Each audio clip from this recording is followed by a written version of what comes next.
Hello friends, ഇന്ന് നമ്മൾ നോക്കുവാൻ പോകുന്നത് പുനർനവ എന്ന ഡ്രഗിനെ കുറിച്ചാണ്. Punarnava botanical name Boerhavia diffusa, family Nyctaginaceae. Botanical നെയിമിനെ കുറിച്ച് ഡീറ്റെയിൽ ആയി നോക്കാം. Botanical name Boerhavia ഡിഫ്യൂസ.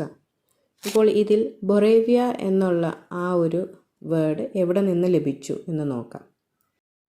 Borrelia genus was named for the Dutch botanist Herman Boerhaave. അപ്പോൾ ഒരു ഡച്ച് ബൊട്ടാനിസ്റ്റ് ഉണ്ടായിരുന്നു, അദ്ദേഹത്തിൻ്റെ പേര് ഹെർമൻ ബൊറേവ്. അപ്പോൾ അദ്ദേഹത്തിനോടുള്ള ആദരസൂചകമായിട്ടാണ് ഈ ജീനസിന് ബൊറേവിയ എന്ന് പേര് ലഭിച്ചത്. ഡിഫ്യൂസ. ഇപ്പോൾ ഡിഫ്യൂസ എന്ന വാക്കിൻ്റെ അർത്ഥം എന്താണെന്ന് നോക്കാം. Diffusa means diffuse or wide spread. Punarnava എങ്ങനെയാണ് വളരുന്നത്? മണ്ണിൽ ഇങ്ങനെ വൈഡായിട്ട് ഇങ്ങനെ സ്പ്രെഡ് ചെയ്തല്ലേ അത് വളരുന്നത്.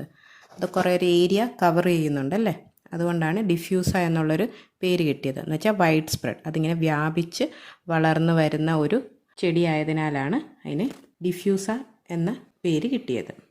ഫാമിലിയെക്കുറിച്ച് നോക്കാം. ഫാമിലി നിക്ടാജിനേസിയേ. ഇതിൽ നിക്ട് എന്നുള്ള വാക്കിൻ്റെ അർത്ഥം നൈറ്റ് എന്നാണ്, രാത്രി എന്നാണ്. നിക്ടാജിനേസിയേ എന്ന ഫാമിലി വരുന്നത് 4 o'clock family of flowering plants. നമ്മൾ 4 മണിപ്പൂക്കൾ എന്നൊക്കെ പറയില്ലേ, അപ്പോൾ അങ്ങനെയുള്ളൊരു ഫാമിലിയിൽ പെടുന്ന ഒരു ചെടിയാണ് പുനർനവ. അപ്പോൾ പുനർനവയുടെ ബൊട്ടാണിക്കൽ നെയിമും ഫാമിലിയും എന്തുകൊണ്ട് അങ്ങനെ വന്നു എന്ന് എല്ലാവർക്കും മനസ്സിലായല്ലോ അല്ലേ?